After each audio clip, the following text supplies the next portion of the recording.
अब प्रसंग चल रहा है कि जो गीता जी में वर्णित है वो तो शास्त्र अनुकूल साधना। श्रीमद् भगवत गीता जी अध्याय नंबर 8 के श्लोक नंबर 13 में ये गीता ज्ञानदाता ब्रह्म है, श्री कृष्ण जी के शरीर में प्रवेश करके बोल रहा है और ये कह रहा है कि ओम इति एकाक्षरम ब्रह्म व्यवहारन माम अनुसमरण ये प्रयाति तजंदेहम स याति परमाम गतिम। मुझ ब्रह्म का, माम ब्रह्म, मुझ ब्रह्म का केवल एक ओम यह अक्षर है, एक यह ओम अक्षर है, नथिंग एल्स। ना हरे राम हरे कृष्ण राधे राधे श्याम मिला दे, ओम नमः शिवाय, ओम भगवते वासुदेव नमः, एवं नमः, ये एंड बेंड के नाम है ना, ये मोक्ष के नहीं है। ये शास्त्र विदिता का मनमाना मंत्र है। जाप है ये ज्योति निरंजन निरंकार ओंकार सतनाम, और ये कोई मंत्र नहीं है, ये कोई मोक्ष के मंत्र नहीं है। और ये सतपुरुष अकाल मूर्त सब स्वरूपी राम, और भी पता नहीं कितने अटपट के मंत्र, जितने मुंह उतने मंत्र दे रखे नहीं। सूक्ष्म वेद में कहा है परमात्मा ने, और मंत्र कोटों हैं उनसे मोक्ष नहीं होगा, निरे नाम है वैसे तो करोड़ों, उनसे कोई मोक्ष नहीं होगा। मोक्ष का तो एक ही मंत्र है। जैसे ब्रह्म तक की साधना का ओम इति एक अक्षरम ब्रह्म व्यवहारण माम अनुसमरण यह प्रयाति तदंदेहम सयाति परमाम गतिम। मुझ ब्रह्म का केवल एक ओम अक्षर है, और जो इस नाम का जाप अंतिम श्वास तक यानी मरते दम तक इसी का उच्चारण करता हुआ शरीर त्याग कर जाता है, सयाति परमाम गतिम, वो ओम नाम से मिलने वाली परम गति को प्राप्त होगा।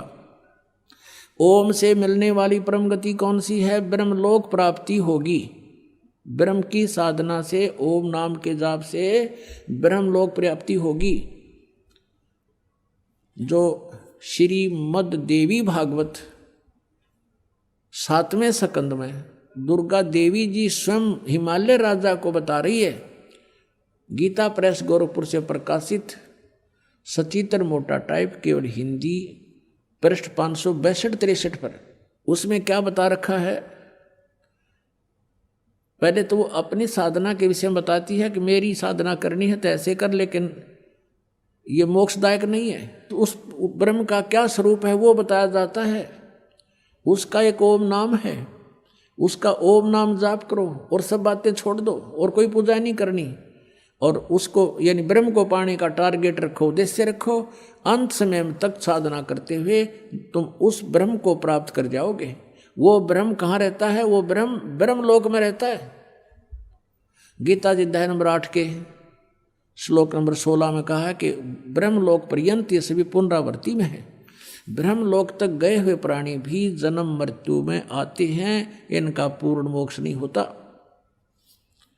इसलिए गीता ज्ञानदाता 7वें अध्याय के 18वें श्लोक में कहता है कि ये सभी ज्ञानी आत्मा हैं तो नेक, समर्पित हैं परमात्मा के लिए, और ये मेरे वाली अनुतम यानी कति घटिया अश्रेष्ठ साधना में गति में ही स्थित हैं। यानी मेरे से होने वाली, ब्रह्म से होने वाली, ओम नाम से होने वाली गति ही इनको प्राप्त होगी, या तो अनुत्तम है। जन्म मृत्यु मेरे भी रहेंगे, अर्जुन तेरे भी रहेंगे, ये खुद कहता है गीता ज्ञानदाता ब्रह्म। 4 अध्याय के 5 और 9 श्लोक में, 2 अध्याय के 12 श्लोक में, 10वें अध्याय के 2 श्लोक में ये खुद कहता तेरे और मेरे बहुत जन्म हो लिए, तू नहीं जानता मैं जानता हूँ। इसलिए तो कह रहा है 18वें अध्याय के 62वें श्लोक में कि अर्जुन तू सर्वभाव से उस परमेश्वर की शरण में जा, उसकी कृपा से तू परम शांति को, सनातन परम धाम को प्राप्त होगा।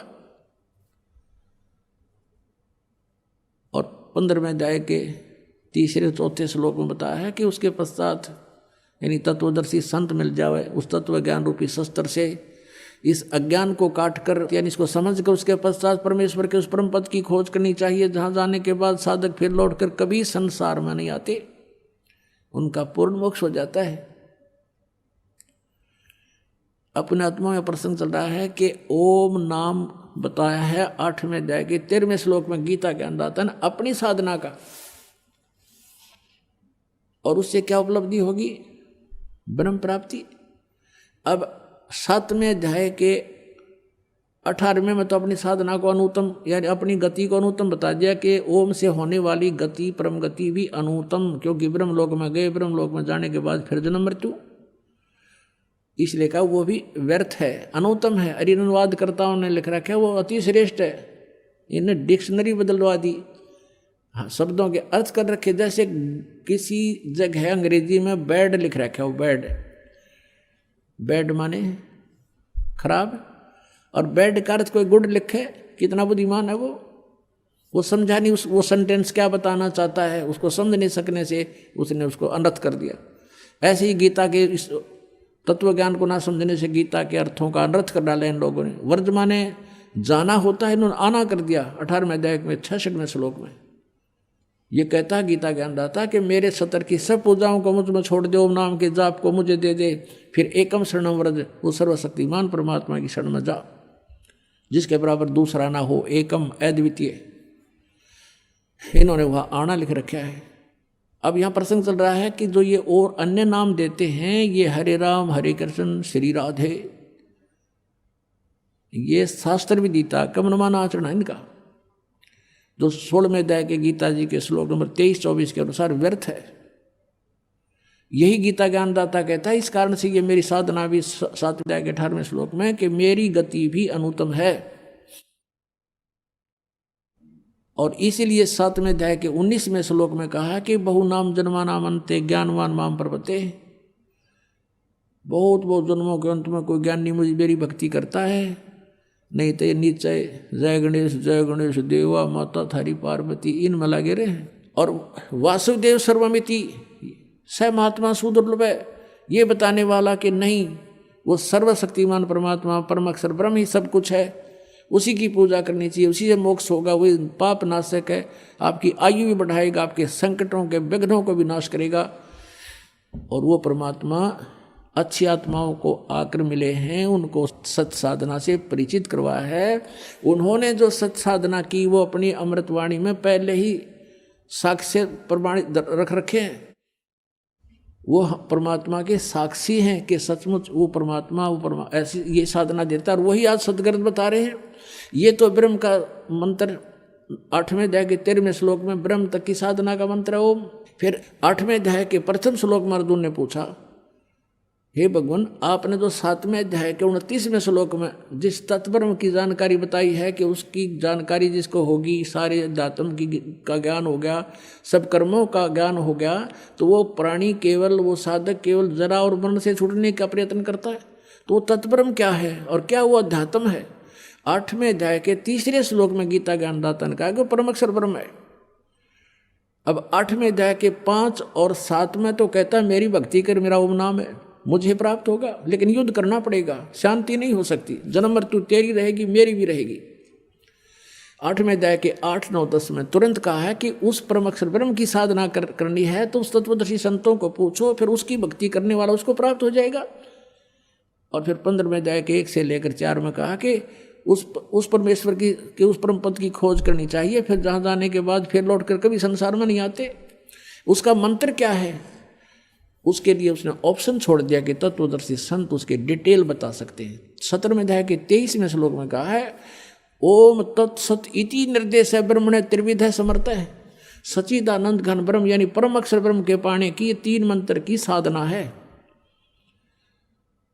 अब 3 मंत्र की साधना है, जैसे हमने हैंडपंप लगाना है तो हैंडपंप लगाने के लिए जो प्रयत्न है वो पूजा नहीं, पूजा तो जल की कर रहे हैं जिस जो हमने ढूंढना पाना है, तो वो जो साधनाएं हम करते हैं ये साधना तो ये समझ लो ये पूजा नहीं है। कोई नो के ओम नाम का जाप देते हो और उधर से ओम तो काल का जाप है। अब हमने क्या करें, लोहे कट्या करें, लोहे से लोही कट सकता है।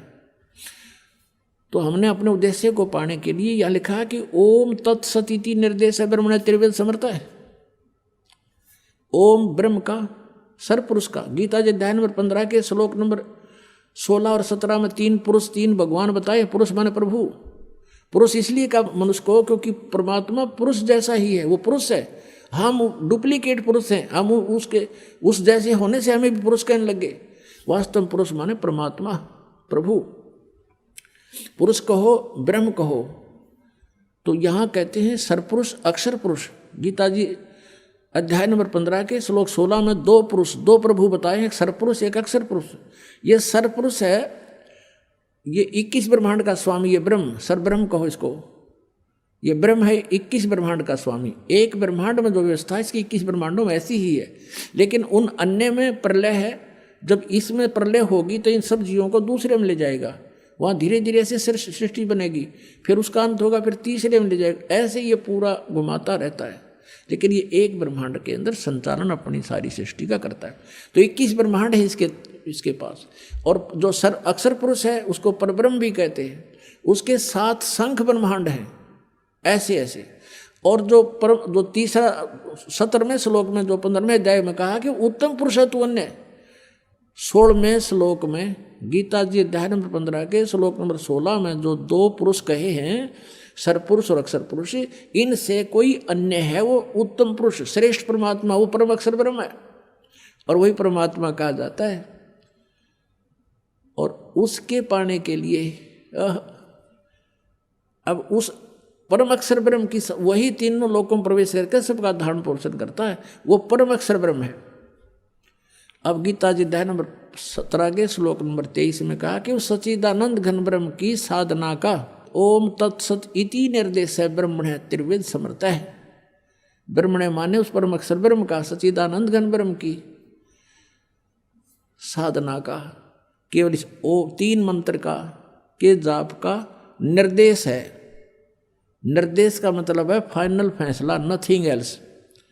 डायरेक्शन है ये, इसके अग्रम मग्रम नहीं है और कुछ नहीं।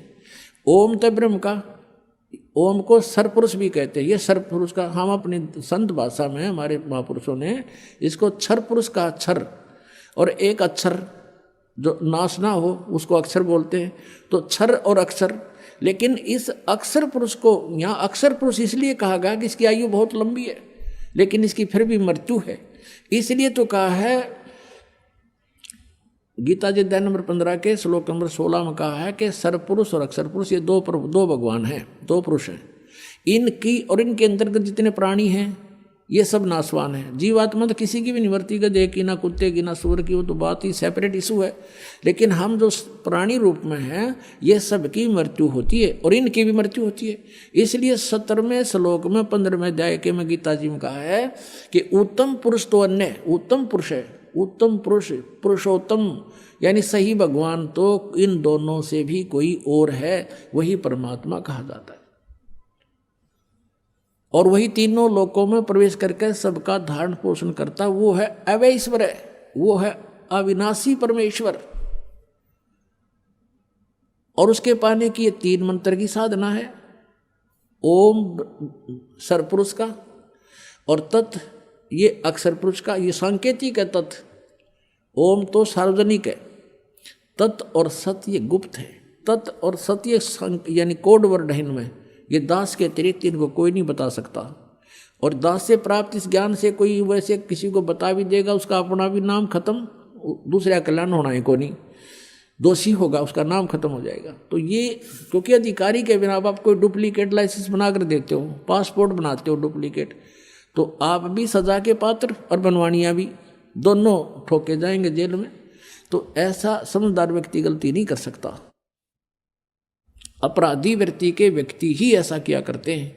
तो जो भगवान के अपराधी हैं, दोषी हैं, वही इन मंत्रों को मुझसे प्राप्त करके इस दास से वो स्वयं प्रभु बनने की चेष्टा करेंगे गुरु, तो वो अपना भी जीवन नाश करेंगे और उन प्राणियों के साथ भी धोखा कर रहे हैं जो उनसे उपदेश प्राप्त करेंगे। तो कहने का भाव ये है पुण्यात्माओं, समर्थ का सरना गहो रंग होरी हो, कदे न हो ए काज राम रंग होरी हो। दुख द्वंद उपाद में जीव बंधे, समर्थ की नहीं उपासा है। दुख द्वंद उपाद में जीव बंधे, समर्थ की नहीं उपासा है। इस दुख द्वंद में, उपाद में, बकवाद्या में सब जीव लगे हुए हैं, उस समर्थ की पूजा नहीं करते हुए। समर्थ का शरणाग हो रंग होरी हो, कदे न हो ए काज राम रंग होरी हो। बोलो सतगुरुदेव।